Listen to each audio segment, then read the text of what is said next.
This is the Sports Dynasty Podcast. I am Trevor, and this is Juan. Who has good audio. Thank God. Sorry for last episode. I don't want to get upset. Yeah. Yes. Before we get started, make sure you like, share, and subscribe. You can hold on. Listen, I got this time. Right? Okay. Yes, we are available on Apple Podcasts, and also available on any other podcast platform that you use. Also, if you want to be cool, the QR code, scan it there, and you can be directly right to us at the Apple Podcast platform. That was perfect. There you go. There you go. There you go. There you go. Next time, be a little louder, but that was perfect. Yeah, I have to make sure we're good. Anyway, Did you practice that? No, be honest. No. I don't see it. Well, I don't believe that. I don't really practice basically anything when we do it. I just go. That's solely professional, by the way. But yeah. I mean, for the most stuff, because I was a complete 180 from the last time. Nah, for the most part, you just go with the flow, and I just practice a little bit up. But that thing right there was definitely not practice. I literally came with it like 5 seconds. Okay, sure. Cool. Seriously. Anywho, anyway, week 11 is in. Well, not the books yet because that Monday Night Football, but it was a very interesting week 11. Again, every week. Again, right? Because it seems that things every week seems to outdo the other one, and whoo, it makes like 2 weeks ago irrelevant. It does because it's like no one expected this to happen, which we'll get to there in a second. But technically we didn't talk about the New England Patriots and Atlanta Falcons game because we spoke about it on the AFC Showdown. So you want to listen to our input about that? Go on the episode on YouTube and you'll listen to all of our content over there about how we felt about the game, even though it was a complete destruction. And we're going to do the same thing on Monday Night Football in 2 weeks from now, right? That's 2 weeks? Yes. Yeah. So if you want more input on Patriots versus Bills at Monday Night Football, you're going to have to get it on the AFC Showdown. Yes. Which I think that might be the week we hosted, actually. I believe so, yes. So, yeah. See? There you go. See how things work out? So cool. Now, so let's go through games that don't matter, which is actually a little bit of them. Yes, because they did. We're going to key in on 4 games, but the other games, a lot of them we're still going to give a little bit of input in because they actually mattered somewhat because now the playoff seeding is going up and down, up and down, up and down as of now. This is almost December. Yes. So it is how it is. And yes, this Bleacher Report on my phone. That's how I look at the scores because I don't remember the scores top of my head. Even though you have the scores down there in the ticker. Right. Yeah. All right. Yeah. All right. So the ones that literally did not matter. Let's start with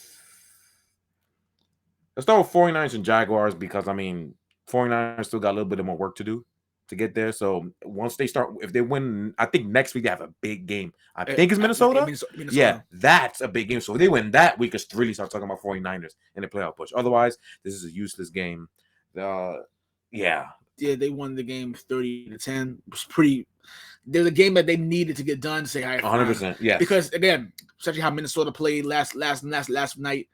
Yeah, they needed to get this right now. And now they're 5-5 in the playoff picture. Now they're in the mix right now, and they won the 49ers way. Yeah, wasted what they took almost 20 minutes off the time possession running down. They throw by 3 different people. Garoppolo playing very efficient, like not always. This has been doing as of late. Yes, yeah, as he's been playing, and George Kittle's healthy and back. They won the 49ers away. They beat the crap out of the Jaguars like they're supposed to. That's simple. There's not much else to talk about that. Again, if they beat Minnesota, or at least they're competent against Minnesota next week, we'll have a discussion about San Francisco. Next, Lions and Browns. Browns win by 3 at home. I still don't know why Baker's playing. Starting Blau was a huge, I want to say mistake. It was unnecessary because he did not play better than Goff at all. It's at around the same. So what was the point? I don't know why Boyle is in the NFL. That's a literal discussion because he was god awfully garbage in college. So had more interceptions than touchdowns. Why is he in his league? And I can't wait for tomorrow because now, side note and plug in, tomorrow, you're going to get this episode on Monday before the game. So tomorrow, Tuesday, the 23rd, there will be a live show at 7 p.m. EST. So that, we're going to talk about quarterback play on that one because we've said this in the show before that quarterback play looks a little dense this year. We're gonna have discussion because there was some bad interceptions and bad decisions, especially on 1 o'clock slate. We've seen at least 4 or 5 of them. like straight. We're like, what the hell type of pick is that? Yeah, it was bad. Yeah, it was bad. It's So really bad. we're gonna talk about quarterback play tomorrow in the live show. But yeah, I don't know why he's in the NFL. Don't understand it. And then he has an NFL start. Like why? The Cleveland Browns get the wins. They're 6-5. They're technically still in it, but even though Juan and I don't believe they're not gonna do nothing at all. But let's be honest here. 13. What is going on with this team? 13 points against right, and Chubb was there. The Lions. Oh. I don't understand what is this, and you can't even say the Lions defense is that good. The Lions defense, they play hard, yeah, but not to score 13 points in them. They played the same way they did against Minnesota. Only let them allow 7 points, 14 points to end up winning that game. They're winning ugly, winning's a winning all, but this team's not good. No, this team is very not good. It's really bad. Kevin Stefanski, I don't know what he's thinking. What he's thinking the last couple of weeks, especially with the way, not even the play calling is just bad. Like running the ball, you're not running the ball as much as they should because Baker Mayfield is throwing the football more than 25 times. Is ridiculous, and then it's like bad throws, like terrible throws. He threw it 29 times. They're terrible. With one shoulder. Terrible throws. He's not healthy. Why is he still playing? I don't get it. That's what I'm saying. And DeAndre Swift, by the way, man, he's just killing it. Yeah. He's like that great player that's on a team that everybody makes fun of. I can't say nobody knows about because everybody knows about the Lions and their failures. So that is where he's at. Unfortunately, he's being wasted because he was wonderful. Yeah. Sorry. I don't know, man. It's ridiculous. Yeah. Next, Dolphins at Jets. Dolphins win 24-17. It was a hilarious showdown. It was hilarious. First of all, Joe Flacco went down the field and tuned about the score, fumbles the football. But you know what? It was actually, I don't want to say entertaining. It was. No, it was. We laughed. We were dying laughing. Entertaining as far as not from a football standpoint. Oh, it was a good non-football standpoint. No. Well, you want to get a comedy? This was great. Yeah, this was a circus, dude. Including, the Jets forcing the Dolphins on the third down. And unfortunately, John Franklin Myers thought the one who got paid, by the way, got paid earlier this month, and for extension, get an embarrassing roughing the passer call so bad. Which you see a lot, by the way. No, this was really bad. No, but this was real. No, this was actually a good call. If the play was over and you did that dumb-ish, and instead of having them get the ball back, you end up giving the first set of downs, and he ended up scoring a touchdown. Up by 10, which ultimately ended the game. Joe Flacco was okay. He was Joe Flacco. He did everything they were supposed to do. He's Joe Flacco. You know what I'm saying? The defense is bad, but they did. He's Joe Flacco. Yes, this is bad. It's just bad. And then the Jets again, 2-8. They have Houston next week. Who? Oh, by the way, they won. They won, and they might win 2 games in a row after this because. Is I think the Lions are the absolute locked consensus. Oh yeah, first overall pick. Yes, overall. Yes, there's no way they'll lose that. I kind of wish we bet on that. Damn it. Yeah. Yeah, we didn't use FanDuel yet and all that yet. Shit. That's why. Damn. Oh well. But yeah, the Dolphins win their 4th game of the season. Yes. How? They're in a 3-game winning streak, actually, right? Yeah, they are. Yeah, 3-game winning streak. They are on a 3-game winning streak. Too little, too late, but 3-game winning streak. This is I don't know, man. Also, then Saturday will also be funny for more than one reason. Yeah.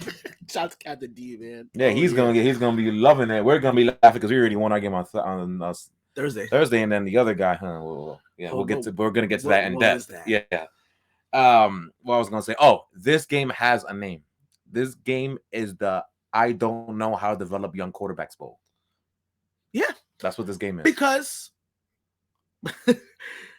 because Robert Saleh really should be, if you're a Jet fan, you should be alarmed by this. He said, which I get what he's saying. Oh, you want Zach Wilson to be physically and mentally healthy. Now, I didn't have a problem with him saying physically healthy. But what I got a problem is mentally, too little, too late for that. Mentally healthy, as in like, and listen, we know mental health is a problem, but you don't release that to the public. But then people talk about, oh, there's something wrong with him, but yeah, you drafted someone that has mental problems or something like that, or who's not mentally ready for the NFL. That's dumb. Why would you do that? Or you just killed him so much that he's not mentally ready because you already ruined him. And that's a possibility too. And I'm speaking. I'm leaning towards that one. Yes, and I'm speaking. I know a lot of you don't want to see Joe Flacco again next week, but chances are you might. You might see him next week against the Houston Texans. Yeah, another game we won't watch. Yeah, actually, we watched a decent amount of this. Actually, to be honest, yeah, we did. We actually did. And I don't regret it. But yeah, we watched a decent amount of this. Elijah Moore. Sorry, Elijah Moore was incredible. The rookie out of Ole Miss, the receiver, had 8 catches for 140 yards. Oh, he played. Oh, he was incredible. I know. I was sarcastic. We know. Yeah, he was incredible. They actually used him for one. Yes, and then Michael Carter, the running back, I think is a really good running back, got hurt. Hopefully he's okay. But yeah, the rookies that hit in this draft, like Elijah Moore and Michael Carter. Yeah, that's good. They have some talent. They have talent on offense. Which is why I make fun of Zach Wilson so much. That should make you feel happy. But unfortunately, the quarterback, we don't know. Honestly, y'all don't know what you got with him yet because he's not on the field. I think we know. All right, another useless game. Washington actually beating the Panthers, spoiling Cam Newton's homecoming, but winning. I believe this is Ron Rivera's homecoming. I think. Yes. So yeah, winning his homecoming. Well. We really paid attention much to this game. We just wanted to mention that. That sucks. It does suck. Cam Newton did play well in this game. Just from what we saw, we saw the first half, and then other things got spicy. So we're like, wait, let's take this out Sunday ticket, and let's put on this instead. Yes, we'll give him credit. Cam Newton does give this team a spark because it's a familiar face. Mm-hmm. A lot of those people that he's been there with respect him. They respect him. So they know what they're getting for. And especially he's playing well with a limited playbook because remember, this is not the same playbook he had when he was in Carolina before. It's not. So yeah, so that makes sense right then and there. So it was a good showing. Just the Washington offense played well. Yeah, they played well. Terry McLaurin was absolutely phenomenal. Yeah. Thank God. It's all time. It's been a while, but he's been playing well. You're speaking for fantasy terms, aren't you? Yes. Yes, I am. It usually is fantasy terms. But other than that, yeah. It just unfortunate. Like I said, they're 5-6 now. The NFC is so bad that they can still sneak in a playoff. As in Carolina, we're talking about. Yeah, Carolina. They're only like 1 game behind the 7th seed, so they'll be okay. You know, they have I believe they have next week. Carolina has next week. I'm gonna put it next week. We'll find out tomorrow in the live show. Yes, we have to do that. But another useless game. Ravens beating Chicago with a backup quarterback who suddenly the backup quarterback. No one knew that. What was his name? Tyler Huntley. Yeah, that guy. No one knew he was gonna play until like a couple hours. 12 p.m. Eastern time. I like 1 hour before the game. 1 hour before the game. They said that it was you say it was sick, but non-COVID related. I'm not gonna lie to you. I don't buy it. I don't buy it. But that's each his own. I mean, what else? What's you gonna? But what other reason why he be gone though? I don't get it. I don't know, but I highly doubt it. But anyway, that's not the point here. Oh, wow. The point is this: we have to ask the questions now, and I'm gonna ask you this question right now, sir. Did this game pretty much seal the fate that Matt Nagy is gone? No. Why? Justin Fields was hurt. He didn't finish this game. Talk about a get out of jail free card. I'm glad you said that. I would have said that too because there's Bear fans who are saying that they should be fired now, and for that very exact reason what you just said, I said he's not gonna get fired just because of that. I had to actually that question on the air because honestly speaking, they were asking me this before. I'm like, no. And people were talking about I was crazy about, no, he has to get fired. Listen, I think he should get fired years ago. But he just find ways to excuses to you say, hey, listen. I don't think he should get fired. It's not my fault. I think the GM needs to go right now. Get put on a stick. That's what he needs to go in Chicago. The minute they fire him, he needs to run out of Chicago. Because he ran this team to the ground. This team should have arguably had a Super Bowl. But he sucks, so... You know, because they should have had Deshaun Watson, which would have won the Super Bowl in 2018. But yeah, it is what it is. Stupidity. Take a dude from a small school instead of a guaranteed great Clemson prospect. But what the hell do we know? I mean, hopefully Everything going down. Who knows? Maybe it'll never happen, but we'll see. Oh yeah.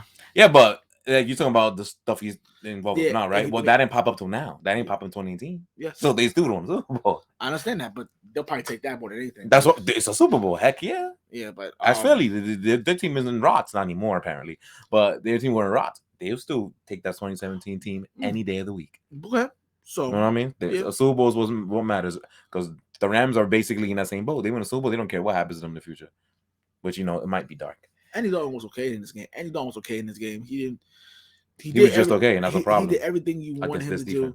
I guess this a very young defense. That's why you couldn't do. You still lost the game anyway. So it's like, what do you do now? And I get why they said that. Oh, they're firing Matt Nagy. Like Nagy, I get it, but I wouldn't do it right now. I just remember something. I know this is way back. It has nothing to do with this game. I remember a Jacksonville point I wanted to make, but I forgot. I'm pretty sure they're drafting a receiver in their first pick. Who, Chicago? Jacksonville. Oh, Jacksonville. I meant to say this. I forgot. My bad, guys. It has nothing to do with what we're talking about, but that just popped in my head. I'm like, yeah, they're going to get a receiver because, damn, they suck. Mm-hmm. Anyway, my bad. Anyway, back to Chicago. I don't want to talk about this anymore, actually. I don't care. They're also about quarterback. Who cares? They didn't lose to some MVP Jackson. Is it bad that this might cut his MVP? I think a little bit because it just went without him. Yes, somewhat. It might. But then again, you can say the MVP's now is now wide open now. It's been wide open. I don't know who the hell's gonna win that game. I don't know. We had a clear cut favorite a couple of weeks ago with Brady and Lamar. To me, Brady was Lamar for mid-season, and then now the last few weeks, it's like what happened now?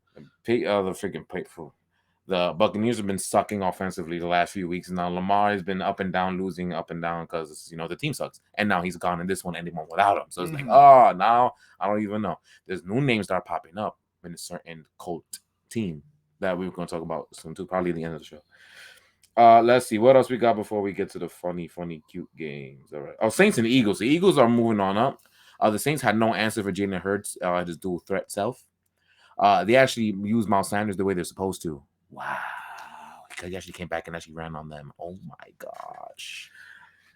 Brains are being used in Philadelphia. Wow. It took a while, but hey, they scored 40 points twice in the last 3 weeks. They did. They rushed for over 200 yards again. I think this is the third time. 3 out of 4 games they're in for 200 yards. The one game they're in for like 150. So they literally ran for over 800 yards in the last 4 games. Yeah, right. Wow. And they're on a what? What's the? It's not a streak. They won 3 of the last 4 games. There you go. That's correct. Games. And they're 5-6 now. They're only 1 game out of the 7th spot. Mm-hmm. In New Orleans, you're done. Sorry. They found they finished. But before we get to New Orleans, they found ways. It took a while, but they found a philosophy saying, "Hey, we have the personnel that can run the ball. Let's use Jalen Hurts' strength to our advantage. He's a dual quarterback, and why did it take you so long? Thank you. That's what I want to say. Why did it take you so long? We've been saying this since September. I don't know what the hell took you so long to figure out that you can just run down everybody's throats. Again, now brains are being used in Philadelphia. It took 2 months, but finally. And you have a pretty favorable schedule going down the field, going down the stretch. Yeah. So keep it up. Again, it's hard to judge the team every week because you never know what they're gonna get with them. Next week they play the Giants, in which they usually play that team hard. We gotta see. We're gonna see we go from there. But Philadelphia looks good. And can only improve from there. And yeah, they beat the hell out of New Orleans. Now, as far as New Orleans is concerned, the real Trevor Siemian came in. Finally, it took like 4 games, but there he goes. Yeah, that's the guy we remember. Like, that's the guy from Denver that was god awful. That didn't deserve to be in the league. Mickey Loomis. I want to ask. It was 2 picks. I'm sorry, not 3. Mickey Loomis. I want to ask you a question. And me and Juan have give you a lot of crap over the last few years. We have. I want to ask you a question because we just had sort of news on like 5 minutes ago that you gave Taysom Hill an extension. Why? Does he even play? He's a gadget. You gave almost $100 million to a gadget QB, to a running back that can occasionally throw the ball. But he doesn't play. So how are you paying somebody that doesn't play? And then what happened? And let's be honest. If Jameis doesn't get hurt, they obviously will be in a better position right now. Because Jameis has played well. before he got hurt, and they took it. Like I said, it's one thing when the opposing defense already knows what's gonna happen. They say, "Oh, we gotta do stop the run, stop Alvin Kamara, and then we just gonna key in on the quarterback." Who didn't play, by the way? Still. Yeah, I understand. I'm just saying it. So in general, like it's really one dimensional, and Trevor Siemian is garbage. She's like, "Oh, stop the run and force this bum to throw the ball to who's the receiver, by the way." So we're gonna key in on y'all and just make mistakes, and then you're gonna take advantage of it. That's what Philadelphia did. Philadelphia's being smart for once. Now, Mickey Loomis, I have to ask you a question, Mickey Loomis. What is your plan for quarterback in the future? I don't know. Something tells me you're not going to re-sign Jameis Winston at the end of the season. Something tells me you won't. Because why not? Why? Something tells me they won't. I have a feeling he got hurt and it messed up his money. He's gonna let him walk, go somewhere else. All power to him, but it's just dumb. Taysom Hill's not the answer, and Trevor Siemian. The fact that you brought Trevor Siemian back from his couch or from Walmart, where the hell he came from, and he's playing quarterback from New Orleans should say something. Why Trevor Siemian in the league? Why? I don't know. Again, it feeds into what we're going to talk about tomorrow in the live show. Yes. His quarterback play is horrendous. Like a lot of people, I don't understand it. Whatever, man. Seriously, whatever. I think we got two more before we dive deep into other ones. So let's go with Bengals and Raiders. So yeah, the Raiders, like we said, are finished. Offensively, they didn't know what the hell they're doing. I guess Randy Ruggs was even more important than everybody thought. Derek Carr is literally carrying this team on his back, and it's like, what do you want? People talk about Derek Carr, right? Mm-hmm. I'm like, what do you want Derek Carr to do? He can't do it to himself. Like, wait, what can he do? You know what I'm saying? No receivers. Was having Ruggs that much of a big difference? He was definitely. He was. No, he definitely was. Definitely was. I'm just saying. You mean to tell me that Henry Ruggs was literally the lifeline for you guys can catch or not? Yeah, Hunter Renfrow was pretty good, but other than that, what can he do? He's a slot receiver. That's exactly. I think that's the difference. He was the only field stretcher out of everybody they had. Everybody else is a possession or one cut little receiver, and then they have Darren Waller, who's a beast. But I mean, that's one person, and a tight end at that. If your name is not Rob Gronkowski, then it doesn't matter who you got. Then you can't change the outcome of the game. Like how dynamic you are. Unfortunately, what do you want Derek Carr to do? Yeah, and then now Cincinnati on offense, they actually ran the ball down the Raiders' throat. That's all they did. Yeah, Joe Mixon had like 30 carries for like 120 something yards. Yeah, it's they just controlled the time possession. They got 37 minutes time possession, I think. There's nothing y'all could do. Y'all just were helpless. And it showed how Cincinnati needed the team more. Both teams were in the middle of a playoff push. Both of them. Cincinnati probably was a loser come home game. To be honest. It was. Technically, it was. Cincinnati's like, all right, fine. We need to get back on stride. And what a way to do that and to beat on a very vulnerable Raiders team. And sure enough, they beat a very vulnerable Raiders team. All power to them. Joe Burrow didn't have to do anything. Nope. He didn't have to do much, even though he did limp off the field a little bit, kind of scared a little bit. Yeah, scared the hell out of me. But he was okay. But Joe Mixon completely just dominated, did what he did, and that's good. And that's good. Bengals win that game. They do, but they really need to figure out this pass blocking because it's freaking ridiculous at this point. I mean, we knew that was gonna. They had a chance to get the draft P9 Sewell, which we thought he would go there.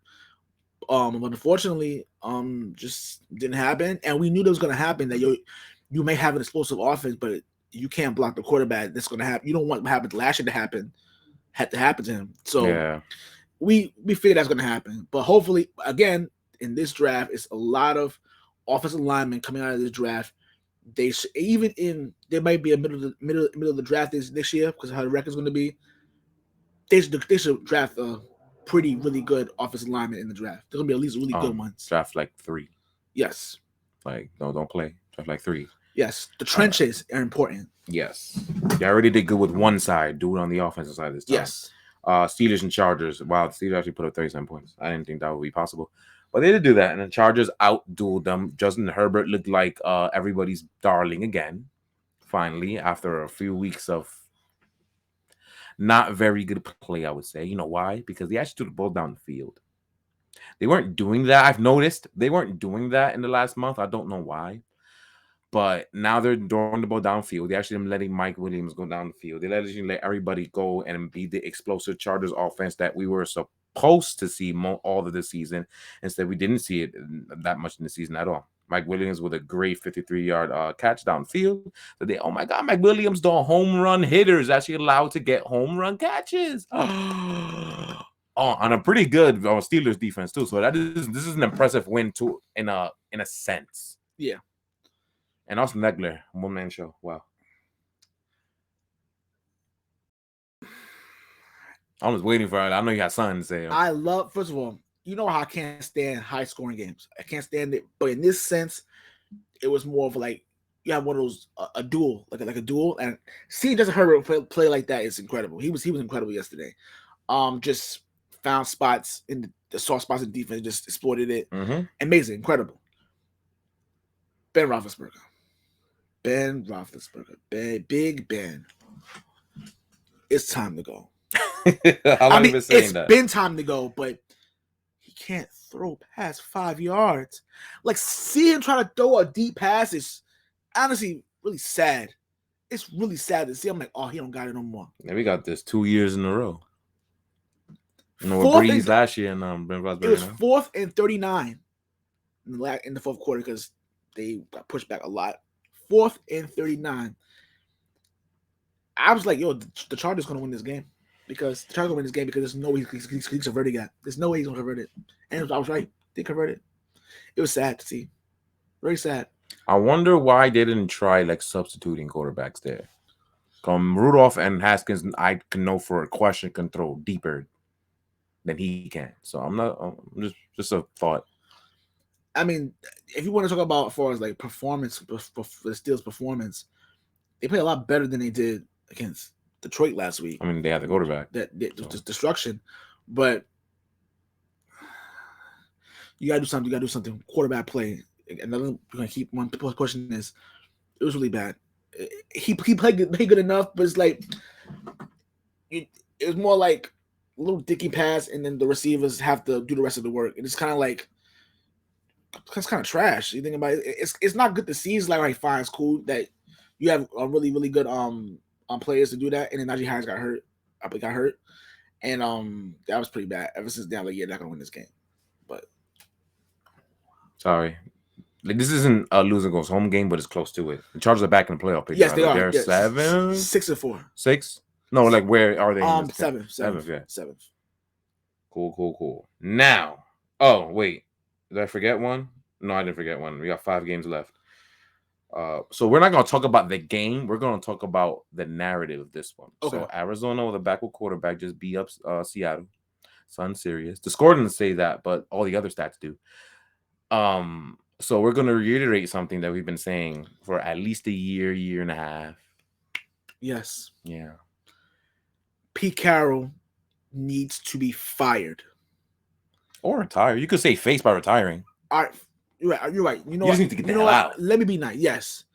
Pete Carroll should no longer be the coach of the Seattle Seahawks or making any personnel decisions whatsoever. Basically, he's be gone.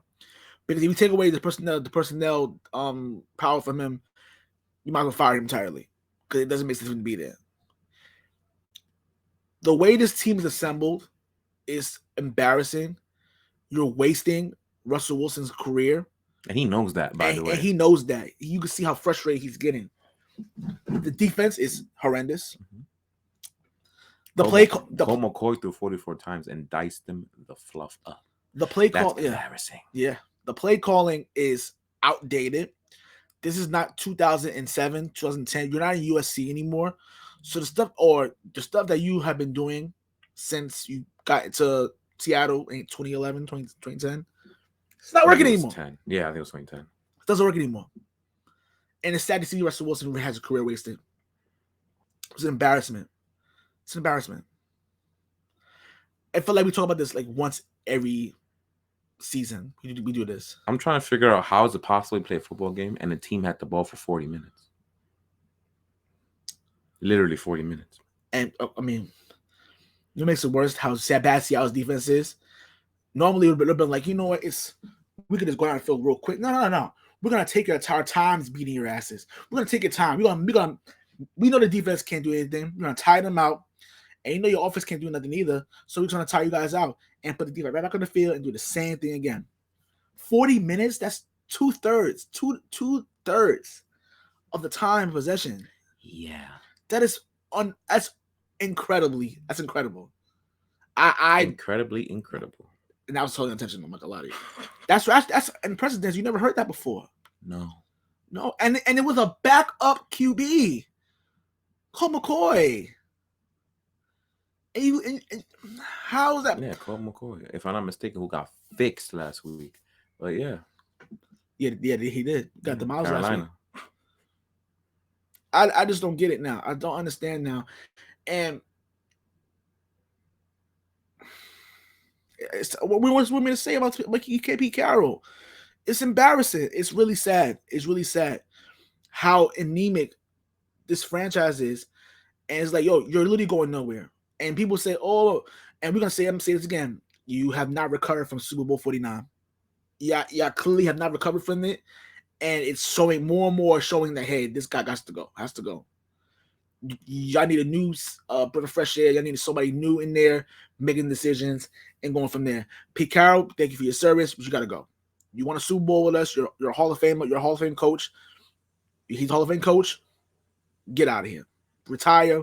Safe face. Retire. Enjoy your family. Get out. Yeah, you're like 70.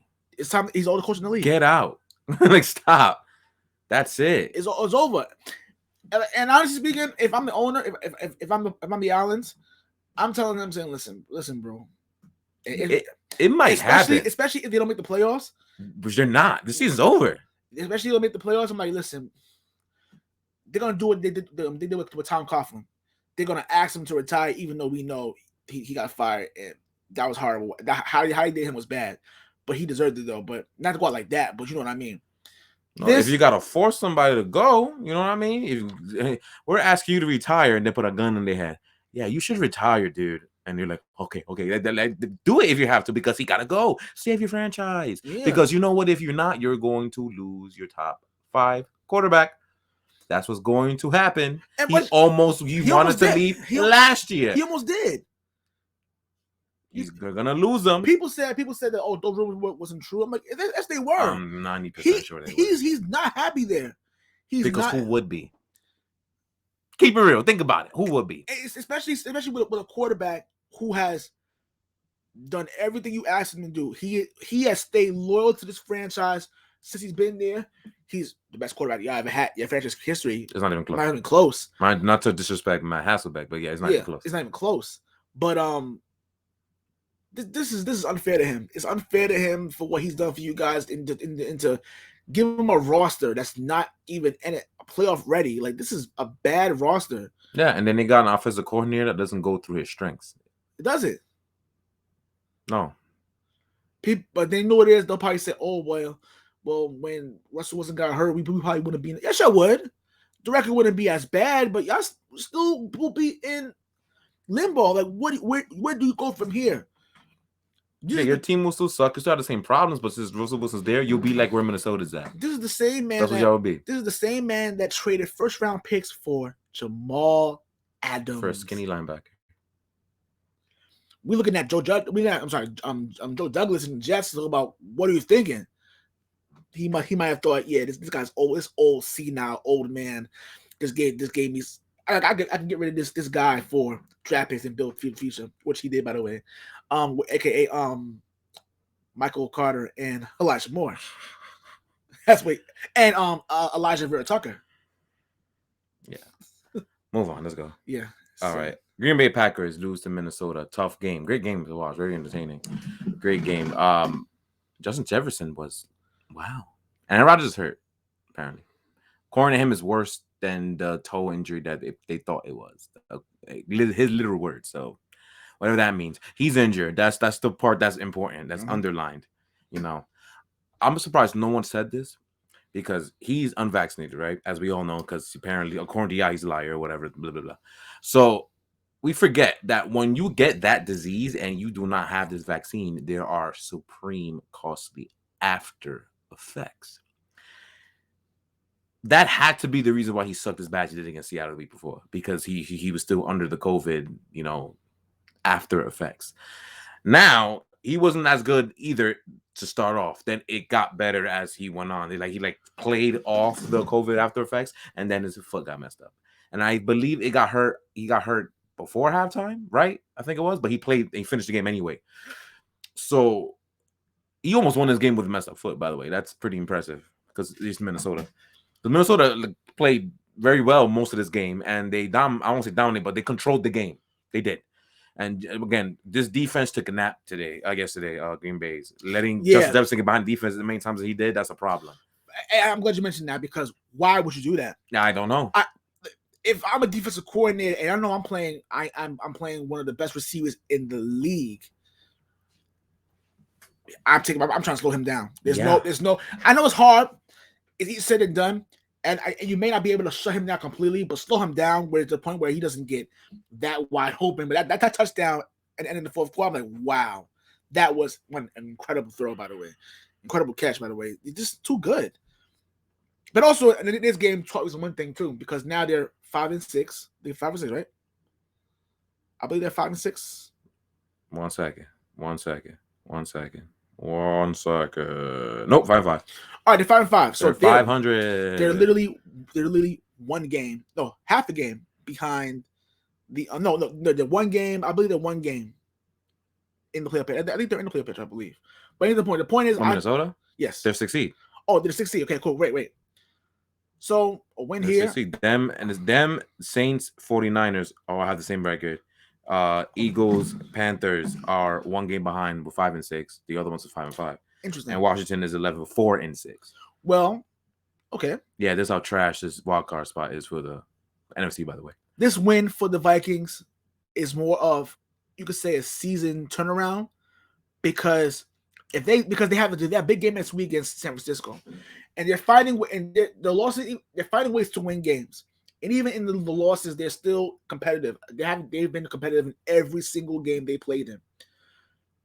And I just remind me. I hate getting these things when it has nothing to do with any games we're talking about. I forgot the loser of the week was Seattle. My bad. We meant to say that.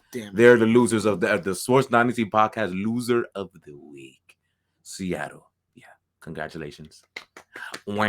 Now.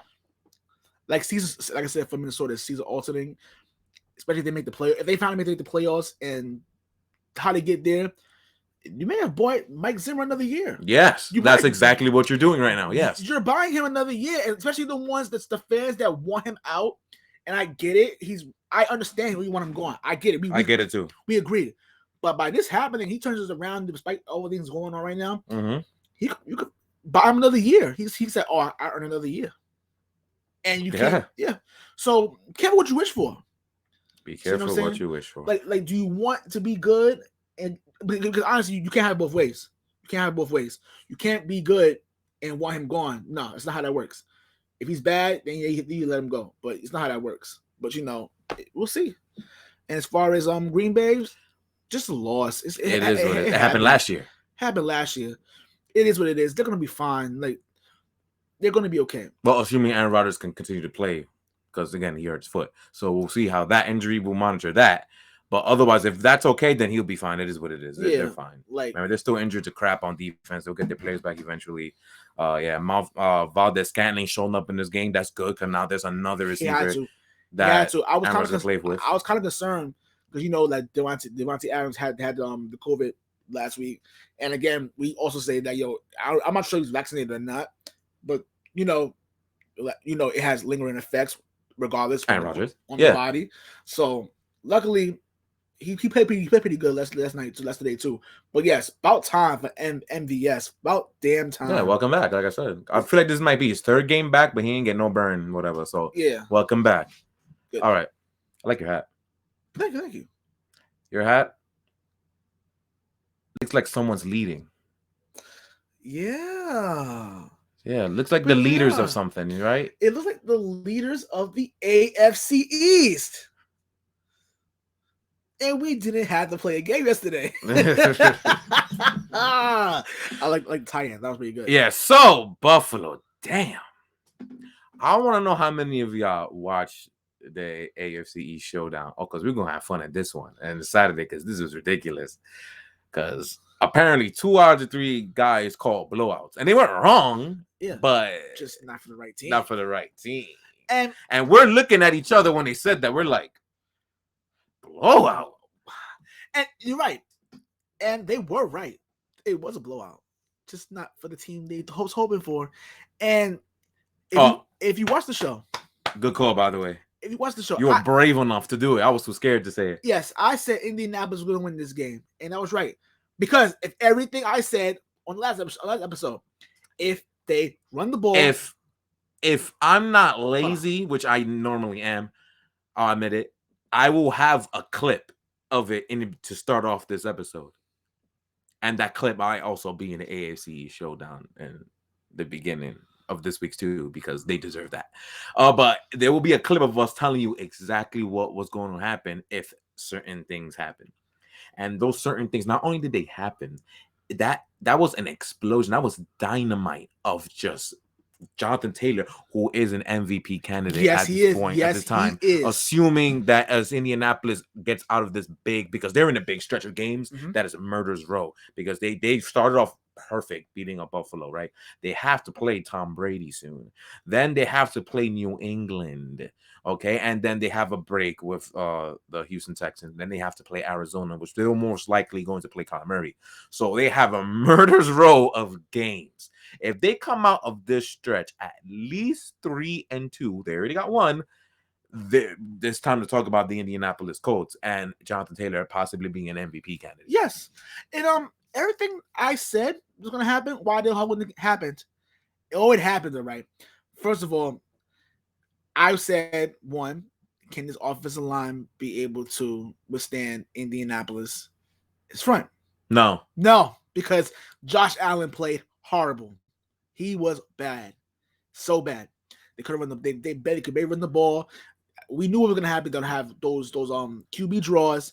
He's running. I think he was the leading rusher, I believe. But the point is, no, not even close. Matt Breida was, but that might have been. I don't remember him playing, so I don't know. I remember Matt Breida getting a big run. I do remember that. Yes, 28-yard run. Yeah, I do remember that. But everything seems to happen. They couldn't move the football for the most part.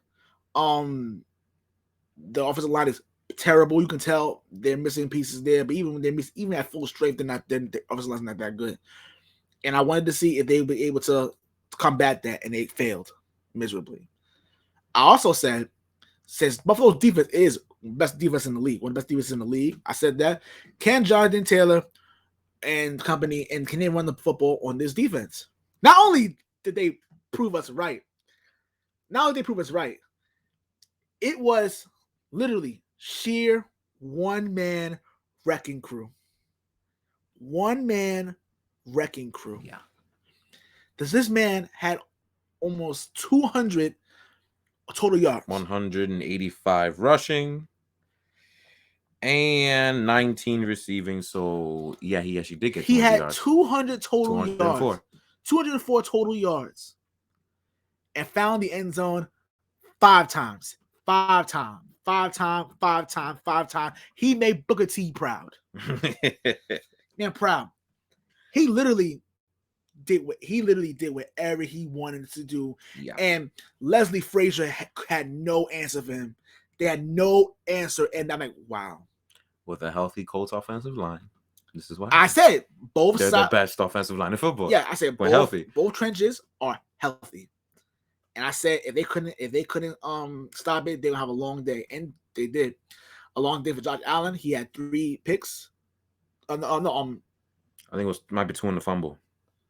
No, yeah, it was 2 in the fumble. Oh, I'm sorry. Yeah, 2 picks, 1 fumble, and they fumbled the ball. When he had it out like this, and then the defender went right off of him. Yeah. Yeah. So a fumble. Yeah, 2 picks and a fumble, and on the kickoff return, this fumble, he just tripped on his own self, fumbled the ball, and gave the Colts. My jeez. Which I said that's when it was over. Yeah, I was like, yeah, this is a bad day. And people talk about that was what the weather right before halftime. Yes, or 2 minutes before halftime. It was like very close to halftime. It was bad. At that moment, I was like, yeah, this is gonna be really bad.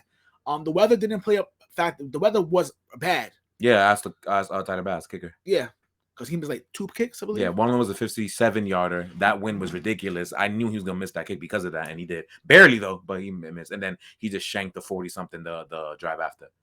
It's like, yeah, we know it was one of them games where you got no shot. That's what this game was. Now I have a couple of things to say. Go ahead. I think 3 things to say. One, I'm gonna go with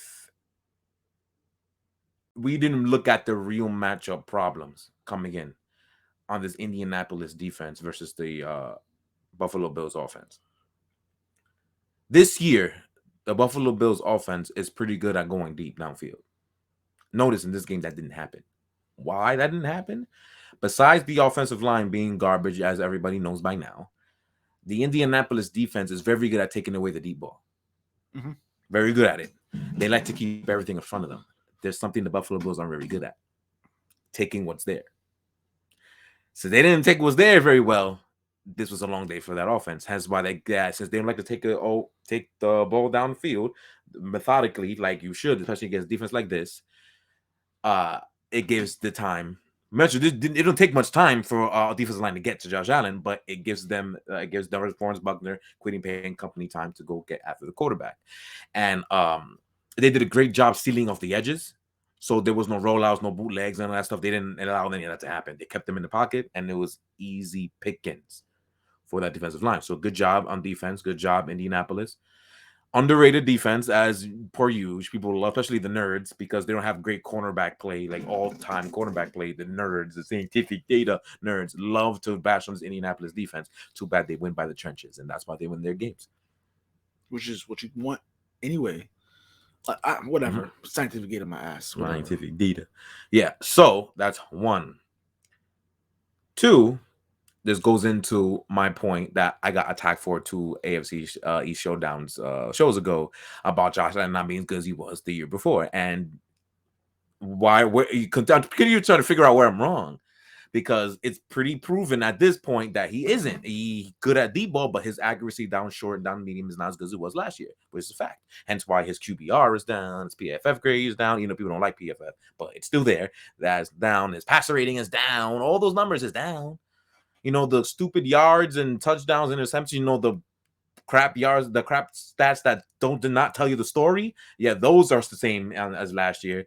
But the actual stats that go into depth of how he's actually playing, all of that is down from what it was a year prior. Is it all his fault? No, it's personnel stuff.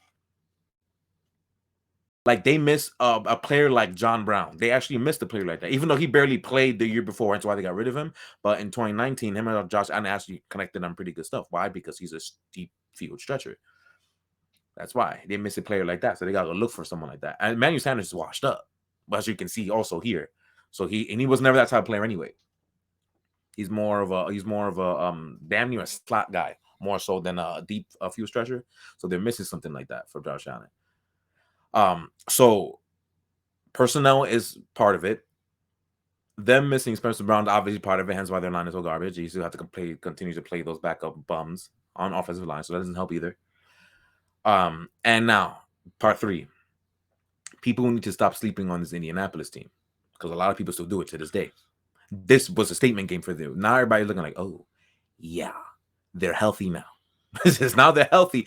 Guess who doesn't have to throw a ball as much and do as much as everybody was doing before? Carson Wentz. Mind you, he was actually playing pretty decent, but since the turnovers he had was so catastrophic, the 3 times that they happened, twice in one game, people thought that he was turnovers and he's trash. If you were to watch the actual game of football, you will actually see that he was actually pretty efficient most of the year. But this is what we're here for. So now he didn't have to do anything in this game. I mean, literally was like, you know what? I'm gonna.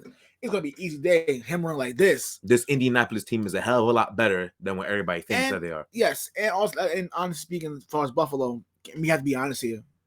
That line is soft. That line is soft. It's not. It's good. It is good. Don't get me wrong. Buffalo, the deep is soft, especially when they fall from behind. When I knew when they went down, I think they went down 20. It was 14-0. I was saying, yeah, if they don't make the adjustments, they're gonna be in trouble. Yeah, I said it quick. It's like, because if they don't score, next drive is over. Yeah, and they didn't. They turn over the ball instead. So yeah, then it's like it got really bad. There's another point I want to debunk because a big thing now is who do they play? That's all you're gonna hear. That's all you heard before this game. You can hear now. Wait. Okay, go ahead. No. I'm glad you said that. Because now the defender's gonna be like, oh, you play who you play in the schedule. All right, no.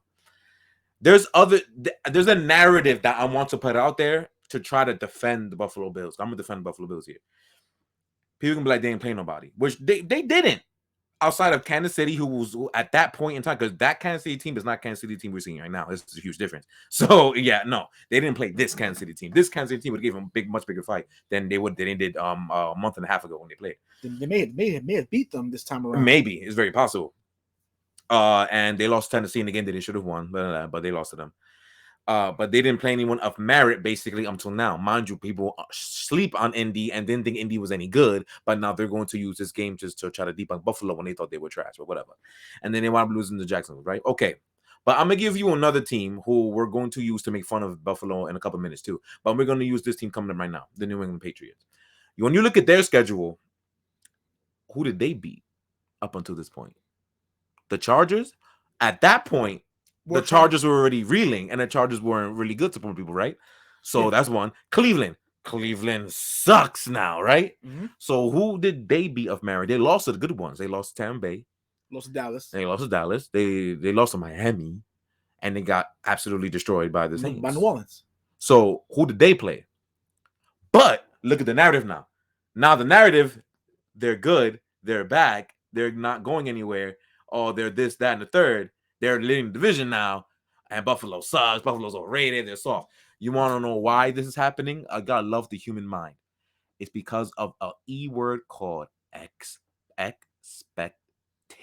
Mm-hmm.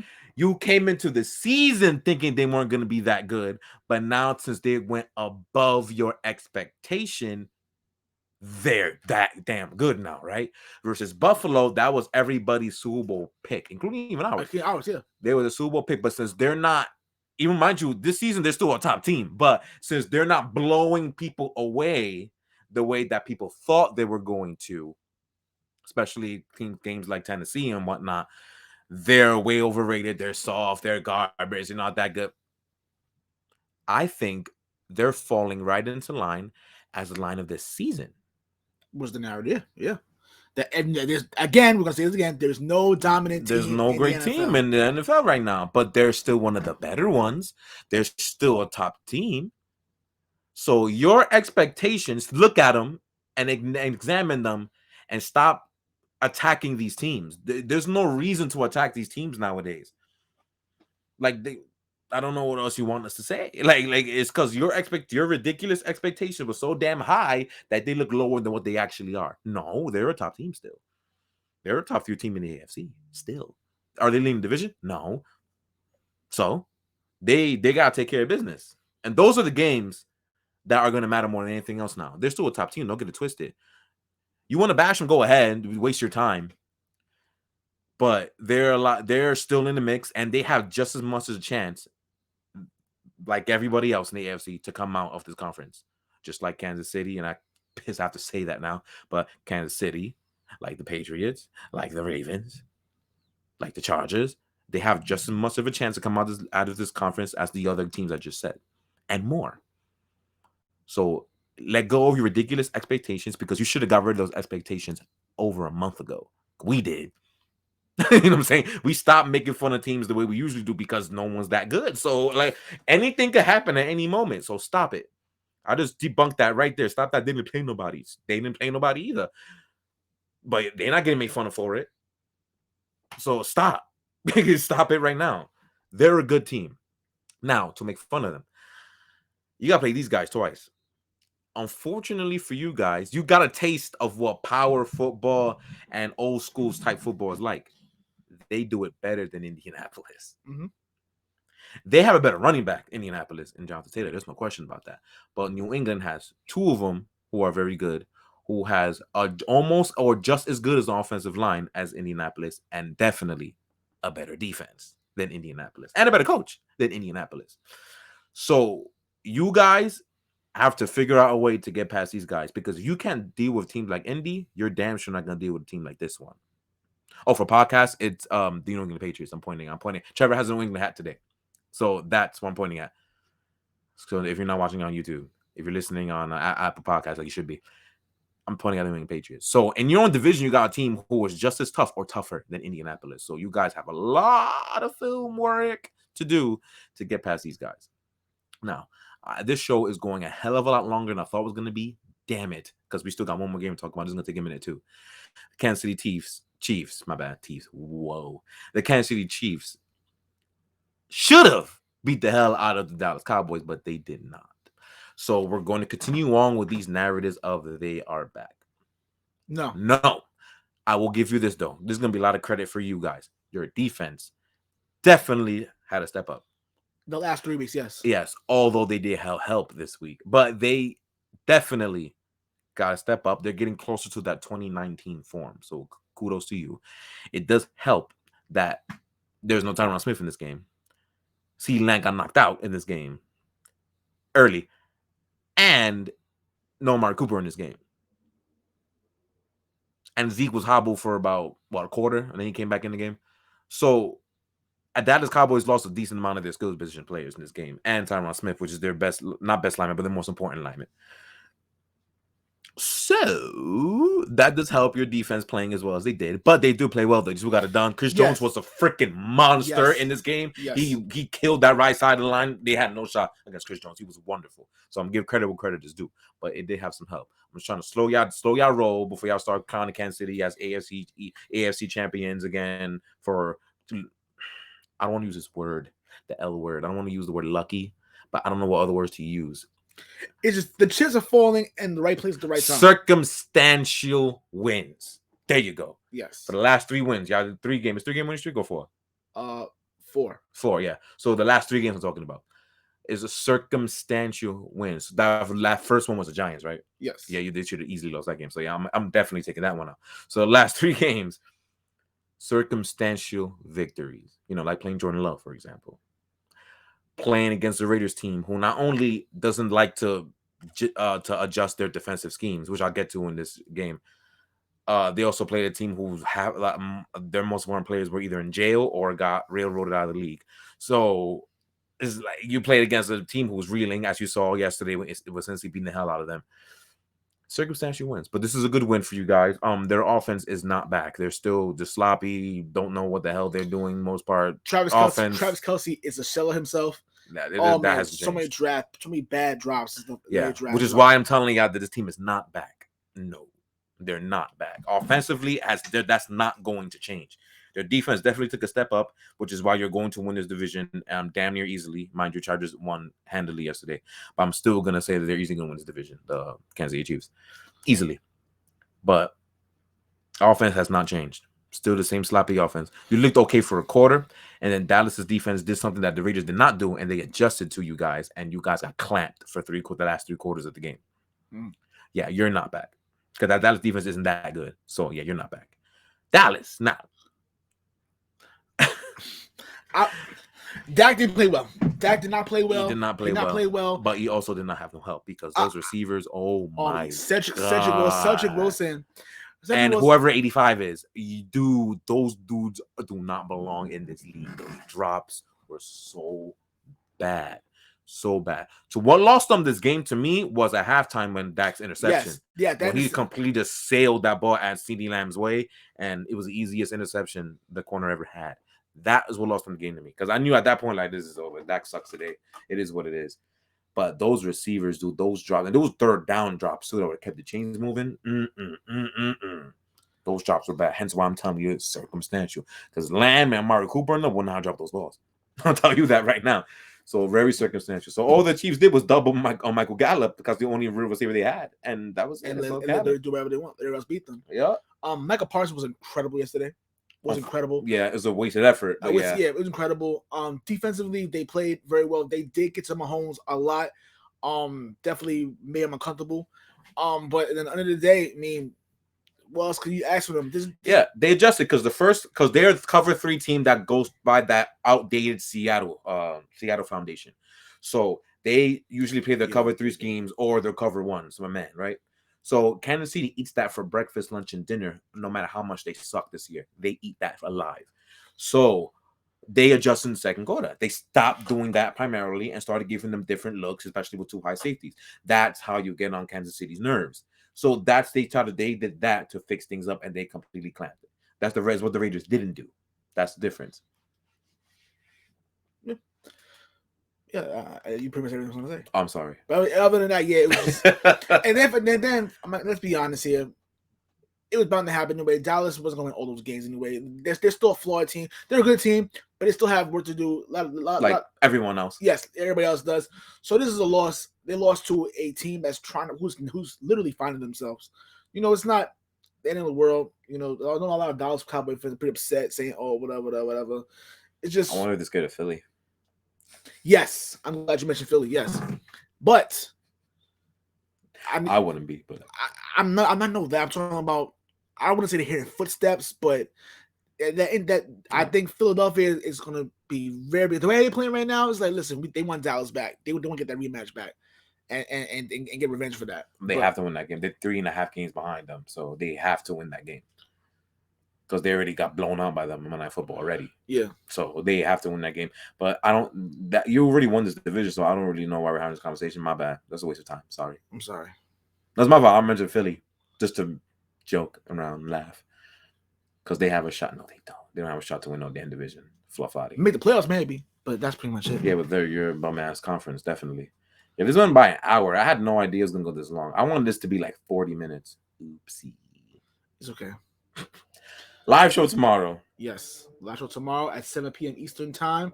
For those who want to be on the broadcast with us, let me or Juan know, and we will definitely make it happen. Because we're doing it here. We're doing it here on the Melon app. We're gonna share the Melon link to Facebook, and from there you can use the link to join the broadcast. We're not gonna do Facebook Live anymore because if y'all were there the last time, you know why. We don't have to explain to you. Epic failure on their part, not us.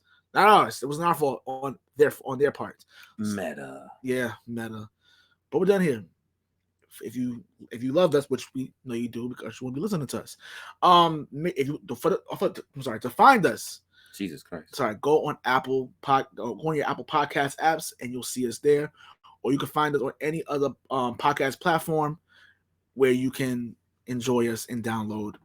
And from there, until next time, see you guys. Peace, love, applesauce. Are you sure you want to